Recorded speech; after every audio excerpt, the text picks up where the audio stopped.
Hello, Transformation Tuesday, buddies. Judy Matejek here, Paradigm Shifters. Yes, and it's Transformation Tuesday for June.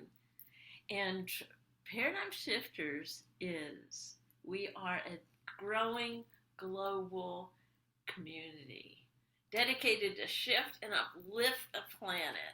And I love the fact that we've been doing this since June 2020. Oh, not June 2020, March 2020. Do you believe that? Every Tuesday. Every Tuesday. Yeah. And we bring different topics in, and I love the topic for this June 2023. When I was thinking about it, there's not any way that was in a mindset to have this particular topic in June 2021 or 2022. But we're all evolving globally. And so June 2023 topic is a force for good. And I'm so thrilled, excited and thrilled, right, Renee? Which is an uplifter. Yep. To have my buddy, and a fellow transformational coach on, sister, Renee Crane. And so I'm going to take this away, but let me tell you a little bit about her. Renee's a transformational life coach. I love that word, transformational life coach, which is specialty. And she helps, you create a life you truly love, and you're certified through the Brave Thinking Institute. And I love the fact that Renee also is an international best-selling author, and with her short stories in Short, Sweet, and Sacred. And they're stories that encourage readers that they can move forward by overcoming their doubts and fears. So, as a heart-centered speaker, Renee inspires with her passionate commitment to helping her audience grow from the inside out. Also in her workplace, from the inside out. And you create through stories, tools, and humor. And with joy and gratitude, Renee works with clients to transform their lives and close the gap between where they are now and living the life they love. So one of the things I really wanted Renee on here now, because she is in the workplace. I love it. And you help guide your clients and your workers to remove those negative habits and replace them with positive, productive patterns. Yes, no easy task. And this leads them to a life that they're truly love living as they're living it now. Now, Renee has many, many hats. She is, and at least one failure wearing each hat. I think that's very important to know.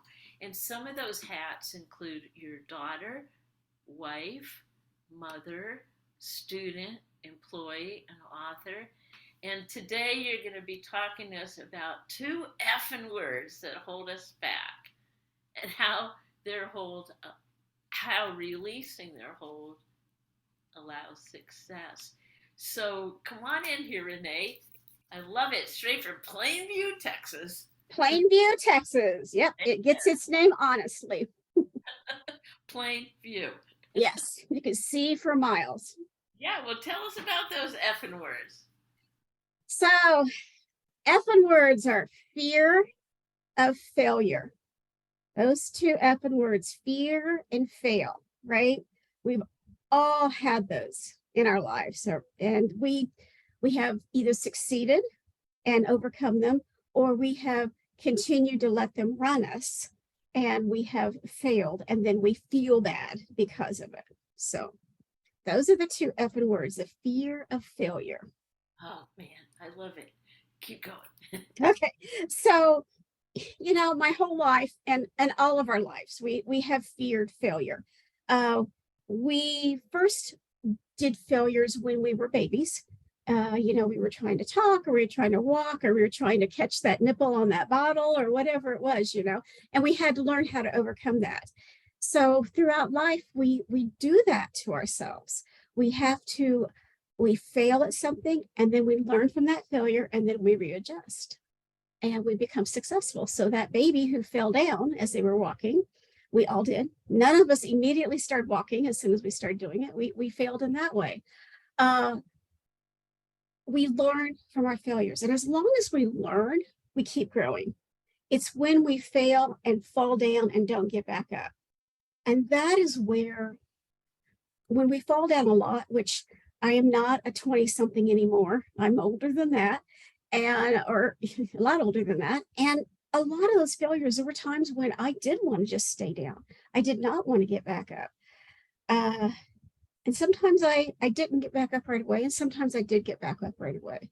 And the difference between getting up right away and not getting up right away was sometimes complicated. Sometimes it was really complicated. It was just that it was too much. I had waited too long to understand that I needed that failure to be able to grow. And so I kept fighting it.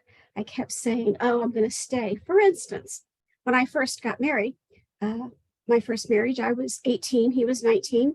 By the time we were 21, we had 2 kids. And when we got married, since we were both technically still teenagers, I swore I was not going to be a statistic. I was not going to be one of those teenage marriages that got divorced. Okay. So that became my rule. That became my belief. That became what I had to accomplish. I had to accomplish a successful marriage my entire life with this one person. Well, it so happens that as time went on and we grew differently and grew up, okay, because we were obviously young, and we had 3 kids, and they are wonderful kids, and there is no way I would ever do anything different as far as that goes. What I learned was that it was okay to finally say this isn't working. It was okay. When I made that decision that it was okay that it wasn't working, I had to overcome some shame with that too. I mean, Brene Brown talks about shame a lot. Okay. I had to overcome that shame. I didn't want people to say, oh, look, this is what happens when people get married young. I didn't want to be part of that failing. And as a result of letting that marriage dissolve, I went back to school. I ended up getting 2 more degrees. And then I also, as time went on, got my certificate in coaching. If I had feared that failure, I would not have obtained successes. And I think everybody can think back to a time when they've done that. When I was in school, sometimes I didn't do so well as a student. And then I buckled down and I did. And there were times I was on Dean's List. There was times I wasn't. There were times when I was really happy with my grades and sometimes I wasn't. But we're all that way. There were times when I disappointed my parents, and I learned, from that mistake and grew up some and tried not to make the same mistake again. We all make mistakes as parents because there's really not a good book out there on how to parent every child because everybody's different. You have to learn. So you fail as a parent, and then you learn what works with your child or what doesn't work with that child. And you understand as time goes on their love language. Okay, we all have our love languages. So you understand that language, what works for them. Some kids, all you have to do is look at them and boom, they're just right in place, right? I mean, they just know they're in trouble. But other kids, that doesn't work for them. So it's trial and error. If you think of it that way too, it's some trial and error along with that. Your failures lead to your successes. We've heard in history different people. Abraham Lincoln is a good one. That man failed more than he succeeded, but his successes were epic. He failed in business, he failed in relationships, he failed in politics, but look what he did as president. Had he stopped at any one of those failures, our history would be different. And there's a lot of celebrities that way too. They were told, no, you don't have the voice, you don't have the look, You don't have the imagination. Can you imagine Walt Disney being told that he didn't have the imagination when he was writing for a newspaper? That just blows my mind when I read stories about him about that, because we all know he had a great imagination. And if he'd listened to people and he had taken their opinions as a failure and he couldn't do it, it wouldn't be fair to the rest of us, right? We wouldn't know what Mickey Mouse was. So there's a lot of things like that that we go through life. We go through life like that. We come up with rules and beliefs, like I did about getting married so young, that I had to make sure make sure that I succeeded, because that was my belief and my rule. I had to succeed. So the fact that it didn't work out and that I grew from it is a big deal. And in the workplace, you're talking about in the workplace. I'm So curious. go ahead. Your position in the workplace is overseeing, the workers, right? Tell Right. me a little bit about that and how that's changed them with your level of awareness now, as well as how that's changed you and your passion in the world. Okay. When I first started in the workforce, I started as a young person, working in fast food restaurants, like many people do, right? Waited tables, did different things. And as I failed at things or didn't like things and grew, went back to school, got different degrees, I am now at a place where I am what's called an administrative supervisor. And I think at one time that probably would have been called like an office manager or something like that. But anyway, what I do is I work a lot with the people every day. It may be through some HR things or it may be through some personal things. But people will come to me and ask me questions or start talking about something, and I'll sit down and listen to them. And I have learned how to listen to people and then how to ask them questions. So for instance, Judy, if you came to me and said, um, well, I'm thinking about quitting, but I'm not sure if that's what I want to do. I think I've got this other opportunity. So my response to you would be, first of all, to listen to what you're thinking. And then I would say, well, my first question would be, well, what would you love? What? And then I would watch them. I watch them and I watch them answer the question, because they'll do this. They'll go, well, I'm not sure. I think I want to. And I'm like, no thinking. When you think about your two options now, what gives you happiness, joy? What makes you feel good? Does it feel good to stay here in this position, or does it feel good to do what you're talking about doing? And as soon as they light up on one side or the other, I say, look, there's your answer. So I do coach people at work as well as I coach people outside of work. So I love it, love it, love it when I see the light bulb go off. And the first time I noticed this was back in the 90s. I worked for Manpower and I was a trainer for people on how to use Microsoft products. Okay, that's when personal computers were coming into the workforce, people were getting it at home. And, that's when, if anybody who's old enough to remember when all that started happening, you didn't know how to use mouse, right? And so people felt like failures because they couldn't get that mouse to do just right. You have to move it just a certain way. And I helped people grasp that skill of using the mouse and then using the software and all those things. And when somebody would get it and their face would light up, there is nothing better. That is the best payment in the world. And you saw that as a teacher too. When students get it, it is wonderful. Now they failed, and so did I, in learning how to do all this. But because of the failures we all have, those people and myself, when you have that failure and you think about the failure and you think about how you can do it different to make it right, and you succeed, that's when your failures have given you the feedback to succeed. So, is this one of the things that you see is really, really needed in the workforce, or just in generally out there, is to realize what failure really means, or whatever that F word is? Yeah, I think that people need to understand that mistakes are a part of life, and it's not bad if it happens, but it's something that you need to look at and figure out maybe something you could do better or something um, you could help somebody else do better. It can go either way. And failure is not a bad word. I mean, it's an effing word. That's right. I put that in there because the fear of failure can paralyze people because they're afraid to fail. And in the workforce, people think that if they fail, it equates firing. Oh. So they have a fear of failure and they might be fired. Now, I'm not going to say that doesn't happen because you can do something drastic enough that would cause that. But most of the time, it's just probably a mistake or you just don't know what you're doing. You just need to ask a question. And so people in the workforce fear failure, I think, because they fear firing.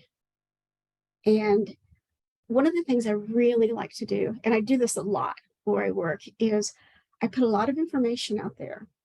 And one of the things I'm going to start doing in the next few months is I'm going to build a library at work. And this library is multifolded. There's only a few people that even know I'm thinking about this right now. And the reason why is because as I was preparing for this month is one of the things is June 19th, right? It's the Juneteenth. And I live in Texas. And that holiday actually began as a result of the slaves being released and so on and so forth. And it started in Texas. The celebration started in Galveston, Texas. So it's a good thing for the Texans to, enjoy. But I wanted people to understand the history behind it because so much of the time we just don't understand. There was a lot of failure involved until we got to the abolition of slavery, until that was no longer allowed. And there was a lot of failures going along that way until it got all done. So this is one of the things. But the library, what came to me was, as I was getting some paper ready and going to put some stuff out, I thought, gosh, it'd be really nice if we had these books. And I thought, well, why can't we? Okay, so there I could have failed or I could have succeeded with this. I could have failed by saying, oh, that's a dumb idea. No one's going to like it. And I chose not to go down that path and to go down the path of, let's try this. Let's see how it goes. Yeah, there's going to be people scorn and laugh and, be like, that's okay. People are going to be what they're going to be. If someone learns something out of it, take something out of this library. It's all going to be nonfiction, history, languages. I would put some languages in there.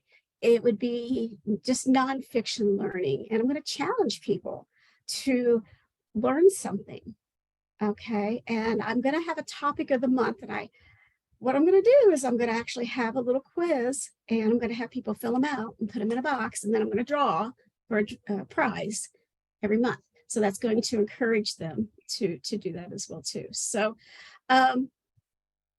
constantly encouraging people to learn. Okay. I think that is a big success for anybody to constantly learn and understand that failure is only feedback. It just gives you ideas. Wasn't it Thomas Edison that had 10,000, was it 10,000 mistakes or failures? And people said, well, you had so many. And he said, yeah, but it was all feedback. I learned. I changed and adjusted and here we are now. So I'm in my own little 10,000 failure lesson and doing feedback to help myself and others succeed in their lives. Wow, aren't we all? Aren't we all? It's having that courage to change a situation that's kind of like, nah, or like you were saying too, you can stay stuck right where you are. Generations and generations of stucking, Mhm. and having the courage to take those ideas that are being downloaded right now, divine ideas, I call them, Mhm. and acting on them quickly. Yeah. And I have to say that my fear of failure in my past would allow me to go very slowly with moving forward. And anymore, when those divine ideas are downloaded, I do not hesitate like I used to. And this library is a prime example that just came about this week. Well, last week, into last week. So You know what yeah. else I love? I love your popcorn story, because one of the things I think in your position is to acknowledge success, Mhm. right? So tell me, I just get a kick out of your popcorn story. Can you tell us about that? And then I have another question after that too. Go ahead. Okay. So the popcorn story is this: we had this old nasty popcorn popper that people used to complain about because Now, this is in you'd stick your hand in, huh? the workroom. Yeah, in the break room, right? Break room. Yeah, okay. So people could go get popcorn whenever they wanted to. And it got to the place where it wasn't being used. And last year I saw that there was something out with a self-dispensing popcorn. So I looked into getting that, ended up having enough money left at the end of our fiscal year that we did. I was allowed to purchase that. Well, in purchasing that, okay, we became the only company in our area who owns one of these. So now I have other companies in the area who want to come check it out. So we have, by me having this idea, we have become a leader of convenience stores in the area who want to look at this popcorn popper in action. So we have become a community leader because I didn't say no to an idea, and neither did my boss. So it's kind of cool. So I sent you a video so you can see it. It's really, the popcorn pops just like it always does, but you push a button, hold a bag under it, and it comes out. So there's nobody's grubby hands scooping a popcorn popper, and I just think that's it's really cool. it's just genius. And also, you said that word leader, being a community leader. And Mhm. I feel like anyone could be a community leader in their own home and leader, but how has this grown you as a leader in the Plainview area? Well, one of the things I did over the past 9 months was I was in a group called Leadership Plainview, and we met with other companies and went other places. And I learned different ways people were doing things, and it caused me to look at the way I was doing some things and helped me to grow to be better at the company that I work at to help people also grow. And as a leader, I have grown a lot in the past 3 years, a lot. I understand myself so much better, and I understand people so much better. And I'm not afraid anymore to take action on something. And definitely, leaders have to have courage. It doesn't mean they're not fearful, it doesn't mean they're not afraid. It means that they look fear in the eye and they say, I'm going to do it anyway. And we'll see what happens. So the library is an example, the popcorn popper is an example. You know, you don't know until you try. And maybe it'll work and maybe it won't. But if it doesn't work, then you've learned something from it. Or it could mean like maybe not this way, let's tweak it this way. Yeah, It's like connecting the dots backwards. You really can't see it when you're creating the dots, but looking back, you can see how it all build up to who you are right now. exactly. And connecting those dots and looking back also helps you to gain courage to move forward. You mean looking at your past successes, right? And Mhm. so many times successes are like right on the other edge of the failures, right? Absolutely. Yeah. Absolutely. Yeah. Wow, this is really good. This is very good. So what can we what was well, first of all, what's your next plan? Where are you headed? And I do know that you're being recognized, aren't you, in your company? I And am. and that was a surprise. That was a surprise. I found out today that I'm going to be on a very high level call tomorrow and being recognized by my boss for the leadership and the work that I'm doing at our site. And to me, it's great that I'm being recognized for it, but to me, it's just what should be done. And so to me, it's normal. For to others, it seems, and I know before you've told me that I have this leadership going on, and to me, it just seems normal. So I'm going to continue to be what is my normal, which obviously tends to be some sort of leadership. So tomorrow, I'm going to be in front of people who are going to look at me and say, "Oh, so what is she doing? What kind of things are going on down there?" And maybe they'll get a hold of me. Maybe I can help somebody else. Maybe they've been holding back on something or whatever, and they'll say, "Hey, how did you do this?" And I'll be able to help them through, and they'll succeed too. I And love that's what it's about. it's like the one rung up. Like, come on. Mhm. Well, so what would, yeah, let's take a deep breath in here. And what a breath of fresh air. What a breath of fresh air.